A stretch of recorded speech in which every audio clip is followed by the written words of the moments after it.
Darcy, it's good to see you. Thank you for coming on the show. Thank you for having me.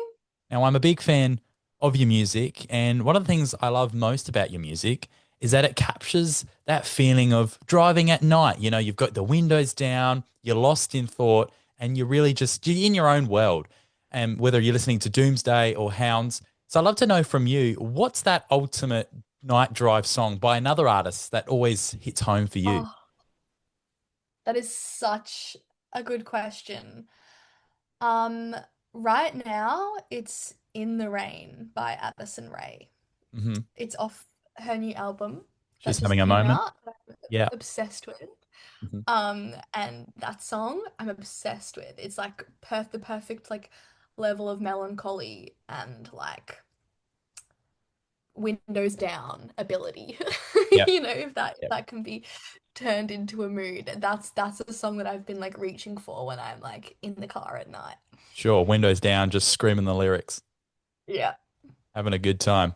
Now, your EP, it's called Angels of the Apocalypse. It's coming out on July 30th. Doomsday is the latest release off there. And it's about that aftermath of heartbreak. It focuses on the struggle to move forward when it feels like your world has collapsed. And there's a line in the song which I love. You say, I won't stay. Your likeness isn't worth it anymore. Basically saying that you've reached a point where holding on to the memory or that idea of the other person is no longer Yeah. worth that pain or effort. So I'd love to know, how do you know when a memory has lost its power over you? Oh, that is such a good question. I think if it gets to the point where like I'm writing a song about it, possibly if it's past all those stages of thought in my head and I've spoken about it to my friends, I've caught you know what I mean, and then I get to the point of like writing about it, that's when I know like oh, I think I often solve my problems when I'm writing my songs. Like I won't know where they're gonna go until the end of the chorus, and I'll reach that bit, and it will actually be like a realization for myself that I should give this relationship up. Like I hadn't come to that Yeah. kind of before until I worked my way there in the writing, if that makes sense. Yeah, totally. So you sit down and it's a full process for you, right? Yeah, totally. Now let's talk about your fan base because you've built this really beautiful community around your music. And that was crystal clear when you did that pop-up show. I think it was Bridge Road in Melbourne. There was like hundreds of fans lining up Yes. outside. I got to know, did you have any idea that your performance would have a turnout like this? That Melbourne one was crazy. That was kind of before we started putting RSVP like links attached to these pop-ups. So I remember like waking up that day and talking to my housemates and being like, I don't think anyone's gonna be there. Like, I think it's gonna be really small and like it'll be really sad. And then like I was hiding out the back of the like venue. It was like a little gallery shop front that we'd hired.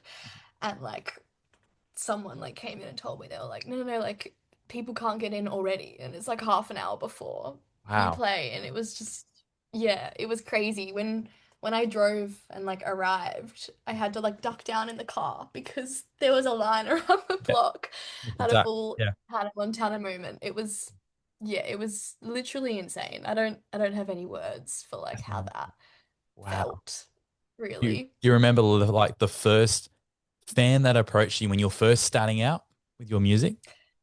I was reflecting on this actually the other day. The first like fan memory that I have was when I did like a show in Brisbane with Great Gable, this like Western Australian indie rock band, and it was like in my first year of putting out music. It was like 2022.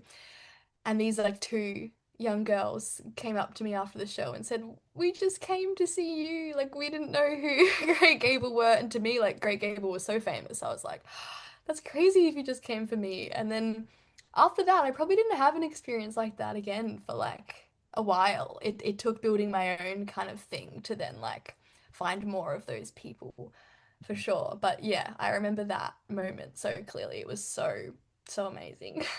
So great. And now you've built this whole big fan base. Now you've got thousands of, well, hundreds of people lining up at these little pop-up Yeah. gigs as well, not even like an actual show.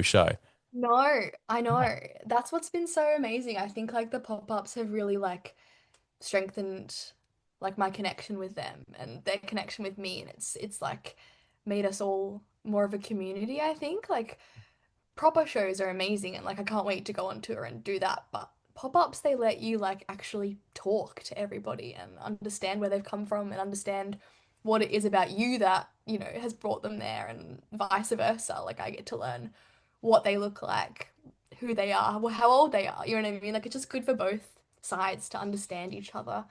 And yeah, the pop-ups are a great way to do that. So I feel really lucky that it's worked out in the timeline that it has. Sure. You've written so many songs since you were 11, and you do Yeah. credit Taylor Swift as being a major inspiration. So I'd love it if you could tell me if you could play her just one of your tracks, just you, her, and a guitar, which song would you choose? Probably burner account. Mhm. I think that that song to me is I'm really proud of the songwriting on that song. Maybe it's such like a specific narrative arc that I think I wouldn't have written a song like that if I hadn't grown up on Taylor Swift's music. And I think that would be one I would show her and be like, "Do you like this metaphor?" You know what I I bet mean? I bet she'd be going crazy over it. Yeah, yeah, that would be the one I reckon. Good pick. All right, you're about to hit the road. 5 states, you're selling out shows left, right, and center. Three of those dates are already at full capacity, which must be wild for you.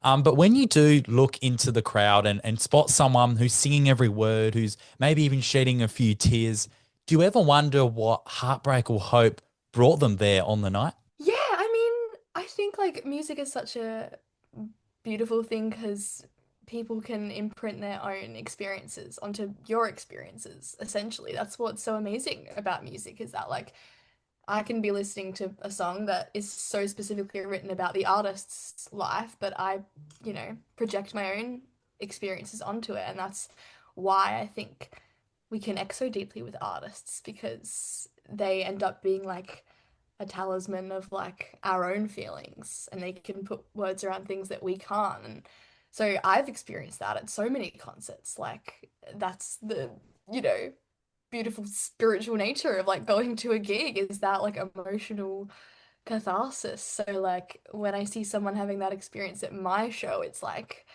that's all that I've ever wanted to do. And that's the whole reason why I share my music. So that's just the most, yeah, insane thing. And I can't wait to experience that like properly on tour. People coming together and sharing that moment with you. It's really something special. Yeah. Release date rituals. Let's talk about that. Have you got anything planned Ooh. for the EP release on the day? You're doing anything exciting? Oh, somebody asked me this the other day. They were like, "You're gonna have a party?" And I was like, I didn't even think about it. Normally I'm like on my phone the whole of a release date because it's so Yeah, much just like comms, texting and replying to things and sure. posting things. But I really want to like make sure I take a moment on this release date to like actually celebrate it and be excited and make a moment of it and be present probably would be a good healthy idea. Definitely. So I'll have to organize something. Maybe like, I don't know, a picnic or A little something. a Or pop even just up like a show. walk by myself. We know they're A popular. pop-up show. There we go. I know. Exactly. No, Maybe. maybe. Darcy, I've had so much fun chatting with you. Thank you so much for coming on the show. Really appreciate your time. Oh, thank you for having me, Isaac. It was lovely.